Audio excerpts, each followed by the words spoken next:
Bunday жерге uялбай, тартынбай iş-çaраlarды көрүлсе болот. Дагы бир жолу чоң рахмат фондко. Бул жаманчайды сизге жана иштеп аткан балдарга. Мына бул жерде басадышты качан болот? 204 болот. Мындай чоң iş-çаралардын баарын алып келип көрөлүк. Сонун кандай абалда эле билесиздер? Кандай абалда эле? Мына кеп карасаңыздар, көрсө колубуздан келеткенде бир нерсени жасаса эле. Ушинтип акырын жасап кете берелик. Тиги бети деле жакшынакай болуп калды. Азыр бияктан чыкканда ушул жерде көрөбүз. Ама интерьерден мына караңыздарчы. Сырттары дагы эмелердин коюлганы коюлушу бир дизайн оригиналдуу жакшы болуптур. Ошондуктан жанагындай бир факультеттердин, институттардын, студенттердин иш-чаралары мынакей сцена дагы нормально коюлуптур. Жалпы мага айткан суммасы боюнча 3.800.000 сом тегерегинде эле кетти. От и до бар үчүн, да? Интернети бар үчүн. Ошондуктан жанагындай суммага мындай нерсени жасаш тоже Кулдуз Жаманчаевна аябай экономдоду.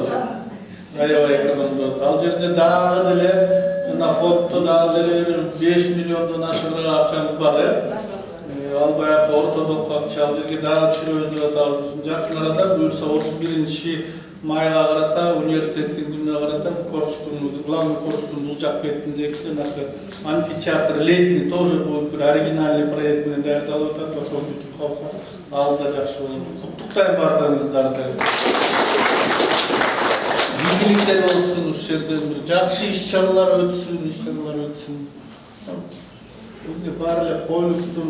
Единственный баягы айтпаймынбы? Креслолор. Жана бир оригинальный креслолор бар, жаңы современный условияда. Ошондуктан дагы бир жолу кызматыңыздарга рахмат. Ар бирибиз ушинтип аракет кыла берелик. Хотя Бакыт Турганбековдун командасы дагы, мен дагы эч кимибизге кийлигишкен жокпуз бул жакка. Кулдуз Жаманчаевдин өзүнүн дизайны менен мондай нерсе деле бир дайыменде жок да жаңы эмелер. Так что ийгилик коллективдин атынан, элдин атынан чоң рахмат.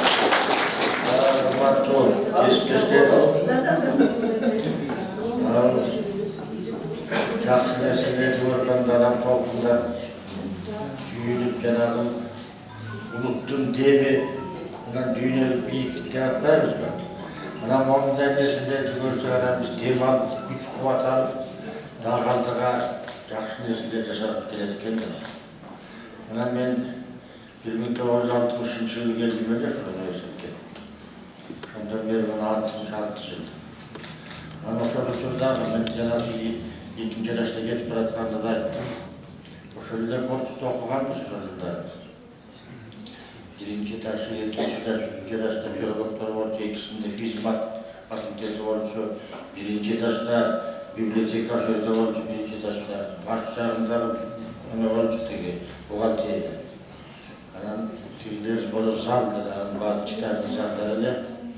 Берки башында болсо биохим өзүнчө, юристтер менен экономисттер өзүнчө факультет болчу. Ошол жерде баарыбызды окуп, анан мен тиги кимге айтып келатам, бери чыкканда ал жерде көмүр турчу. Өзүнчө күнү ошол жерден көмүр жагып жылытчу.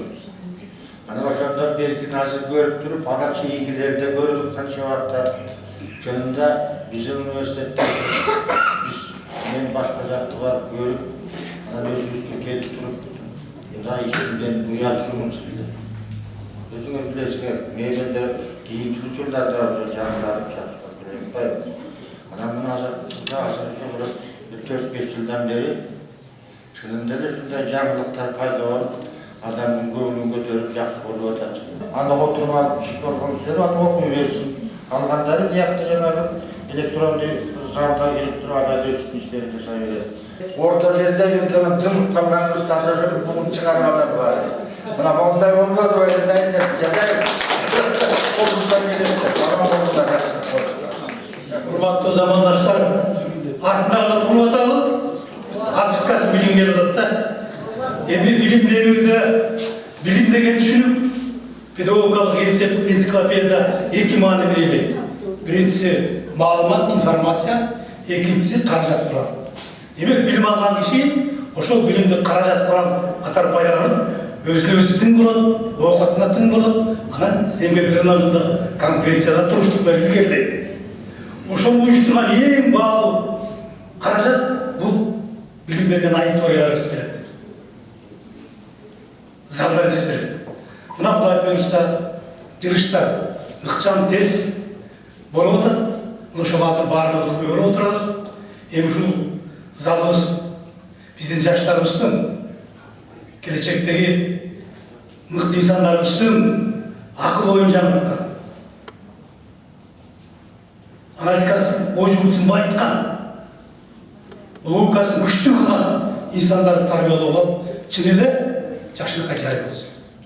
Мына мындай залга келгенде өзүбүз да жаңы ойлоого аракет кылып экенбиз. Жаңыча толгонот экенбиз. Акыл менен жүрөк чырлашпай бир деңгээлге бир жакшы ой айта ал деген ниет көкүрөктү ээлеп турат.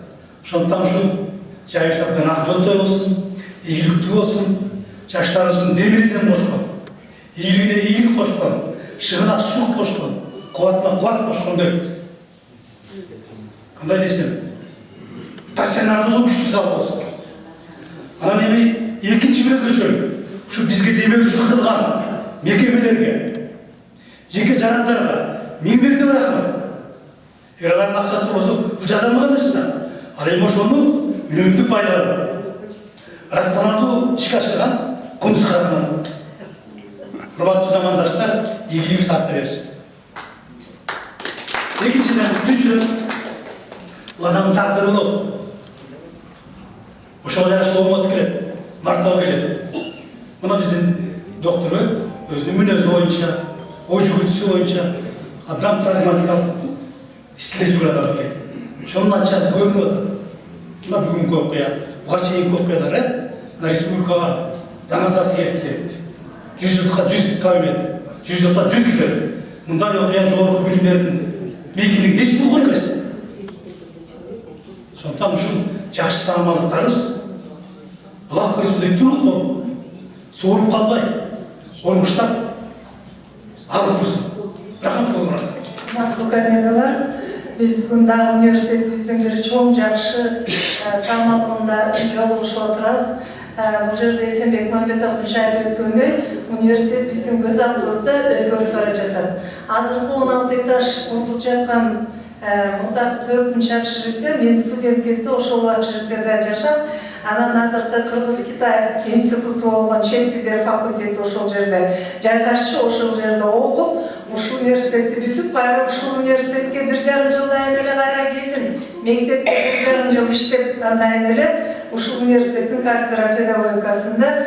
Ошондо мен ушул университеттин көп баскычтарында көп болдум да, жана айткандай дүркүрөөнүккөн университет, анан бир аз дымып калган университет, конфликттерге кабылган университеттен бүгүнкү күндө биздин университет ушул бир жакшы жолго түшүп, жакшы бир жаңылыктар менен коштолуп жатат. 100 жылдык мааракебизди белгиледик. Ошо 100 жылдыктын ичинде биздин өзүбүздүн да колубуздан келишинче университетке инвестиция кылдык десек болот. Жана кабинеттердин ачылышы, ошол кабинеттердин жабдылышы толугу менен ошол университеттин окуучулары десек болот, аспиранттар, докторанттардын эмгеги менен, каржылоосу менен ачылды десек болот. Бул да ошол университетке биздин колубуздан келишинче кылган инвестиция. Мен ойлойм, ар бирибиз ушул тургандын баардыгы колдон келишинче моралдык, материалдык өзүнүн бир жардамын берип турса, университет мындан да чоң күтүп турат да, алдыда жакшы менен. Мен дүйнөлүк университеттердин көбүн көрдүм. Жалаң конференц зал болгон өзүнчө бир имараттар бар да, ошондой университеттерде 500, 600, 700 кишилик конференц залдарды. Бул киши деген чакан жашынакай бир зал болгон экен. Ушуга байланыштуу ошо 1-2 факультеттин, 1 институттун иштерин жашынакай кылып көрсөтө турган жакшы бир уюткулуу жакшы жай болуп турат. Ачылыш менен куттуктайм. Жана жакшынакай айтты го Эсенбек Мамедович, кундуз жигит келди. Кундуз жигит дейли кыз. Ушундай кыздар болсо, жигиттердин деле анчалык эрги жок болот. Ошон үчүн ийгиликтер боло берсин, жаңылыктар келе берсин, университетибиз гүлдөп өсө берсин. Рахмат баарыңызга.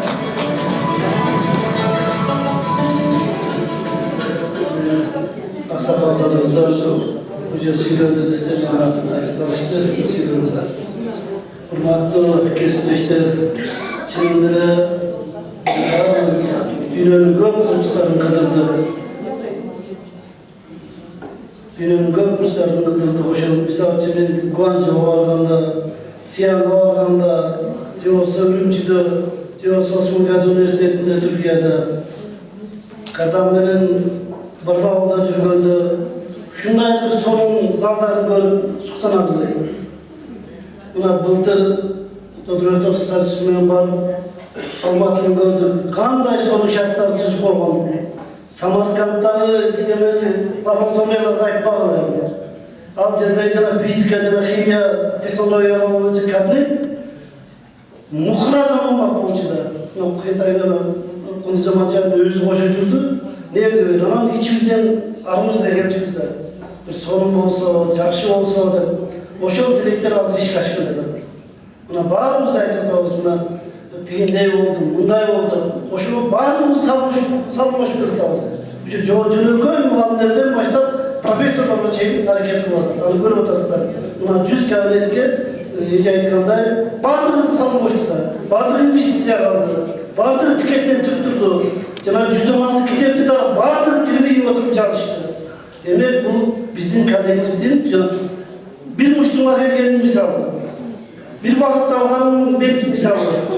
Ошонубуз кут болсун, Кундузга болсо, мен келет айтып коем. Кундуз Жаманчаевна жана айтып атпайбы, жигит дейт. Жигиттей эмес, эр жигит кетет иш да. Эр жигит кетет иш. Ушул улансын, анан баарыбыз бирибизге колдойлу, бирибизге биз жүрөлү, анан университеттин ала жылдырайлы. Мына 18 этаж имарат жөнүндө. Ой, 18 этаж деп айтпачы. Алдындагы 2 кабаттуу университетте кызмат бар, туурабы? Эң мыкты кызматы көп кыла турган ошо астындагы 2 кабат чынында келгенде. Ушул 18 кабат имаратыбыз мына өткөндө айттылар, декабрда келет экенбиз. Анда да ушинтип чогулуп отуруп, чогуу кол чыгарып, чогуу коналы. Кубанычтарыбыз арта берсин. Урматтуу коллегалар, мен дагы профсоюз уюмунун атынан сөз сүйлөп коеюн. Ушундай бүгүнкү күндөр дайыма эле боло бербейт. Мындайча айтканда, быйылкы жылдын 3 айдын ичиндеги эң бир жакшы университет үчүн эң чоң окуя ушул жакшынакай жаркыраган окуя болгон биздин залыбыздын ачылышы.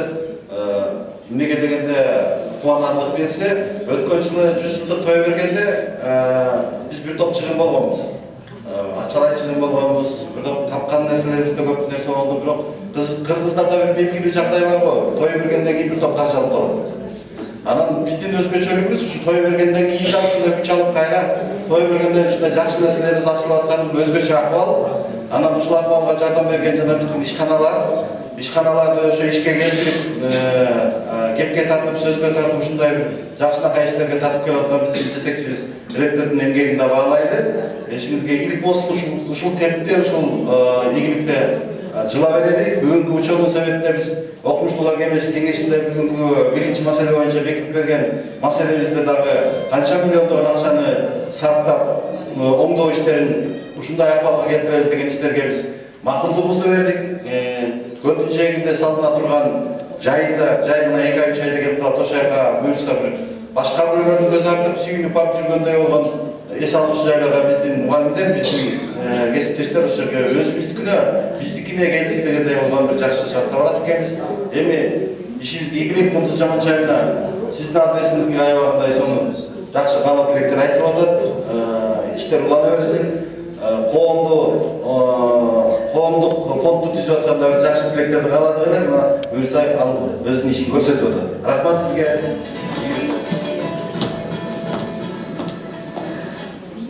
Урматтуу коллегалар, бизнес фонд үчүн бүгүн абдан жакшы күн, биз аябай толкунданып атабыз. Ошол фондду түзүп, ушул идеяны берип атканда биз ушундай ийгиликтерге жетишип, ушундай иштерди жасайбыз деп ойлогон эмеспиз. Бирок биз ошол фонддо жобосун жазып атканда биз аябай бир жакшы алдыбызга чоң иштерди пландап, жана айтат го Кыргызстан арканды узунураак ташта деп, биз ошондой кенен ойлорду таштаган экенбиз. Анан фондго Кудай жалгап, биздин жетекчилердин туура жүргүзгөн саясатын, иштеринин аркасында фондго акчалар келип түштү. Анан бизге ошол фондго ошол максаттуу келген акчаны биз максаттуу жумшайлы дедик. Бул жерде Долдурбек Токтосарович, сизге биринчиден чоң рахмат. Сиз бизге эч тоскоолдук болгон жоксуз. Өзүбүздүн идеяларыбызды, башыбызда идеянын баардыгын тең ишке ашырганга аракет кылдык. Бакыт Курманбекович дагы аралашкан жок. Эч ким аралашкан жок. Анан биз ошол өзүбүздүн командабыз менен үмүткө дагы чоң рахмат. Себеби бул жактан китепти тияка ташып, бул жака ташып, баягы өзүбүздө кичинекей үйдө ремонт жасаганда эле кандай мындай эме тополоң болобуз. Бул жерде андан көп тополоң болду. Ошого карабастан мына биз бүгүн заманбап мындай жаркыраган конференц залды ачып атабыз. Алай Бурханович, сизге дагы абдан чоң рахмат. Себеби коомдук фондду ачуу идеясы мына Алай Бурхановичке таандык, аны айта кетишибиз керек. Ошон үчүн баардык ошол фондду колдогон адамдарга терең ыраазычылык билдиребиз. Биз чындыгында эле көп убакытта Нур эле аткасында айтып кетпедиби? Университет башынан көп нерселерди өткөрдүк. Бирок көп жыл биз застойдо туруп калдык. Эгерде застой болбогондо, улуттук университет абдан өсүп кетмек. Ошол застой убагында биз керек болсо элементарный жана картриджди кантип заправить эткенге кыйналып калчу элек. Мына азыр карасаңар, ал кездеги университет менен бүгүнкү университеттин деңгээли асма менен жердей болду. Биз жаңы деңгээлге чыктык. Бунун үчүн баарыбыз сыймыктансак болот. Себеби биздин өмүрүбүз ошол улуттук университетте өтүп атат. Биз ошол улуттук университетте кирип чыгып, үй бүлөбүздү багып, өмүрүбүздү өткөзүп атабыз. Ошон үчүн улуттук университетке башыбызды көтөрүп, майрамга келгендей келип кетип жаркыраган залда студенттерибиз окуп атса, ошолорго жаркыраган залда билим берип атсак, илимий иштерди ушундай залдарда өткөрүп атсак, бул биз үчүн чоң сыймык. Ошон үчүн мындай иштерибиз абдан көп болсун. Баягы аркамда из калтыр деп айтат эмеспи? Ошо баарыбыз тең аркабызда улуттук университетке изибизди калтырып, жакшы изибизди калтырып жүрө берелик. Ынтымак бар жерде ырыс бар дейт. Баарыбызда ынтымак болсо, биз көп ийгиликтерге жетише беребиз. Анан албетте ар бир адамдын пейилине жараша болот экен. Биз кыргыз эли пейилибиз кенен, пейилибизди Кудай эч качан албасын. Пейилибизди кенен койсо, баардыгына жетет экен. Чындыгында мен ушул жерден кээ бирөө айтмак, может быть, деги жанагы үмүт кээде жини келгенде ичинен ойлогон болуш керек. Байдыкын байкуш аят болуп сен неге аябап атасың деп. Бирок мен баардыгын экономить этип, көп нерсеге жеткизгенге аракет кылдым. Үйдөгү өзүмдүн кошелегимде акчаны үнөмдөгөндө могу отурган стулдарды, лед экранын баардыгын биз Кытайдан заказ кылдык. Бул үчүн Собо Хусейновага дагы чоң ыраазычылык билдирип кетели. Себеби ошолордун кыздары бизге которуп берип, логистикасынын баардыгына жардам берди. Ошон үчүн бул жерде баардыгыбыздын эмгегибиз бар. Сиздерге чоң рахмат.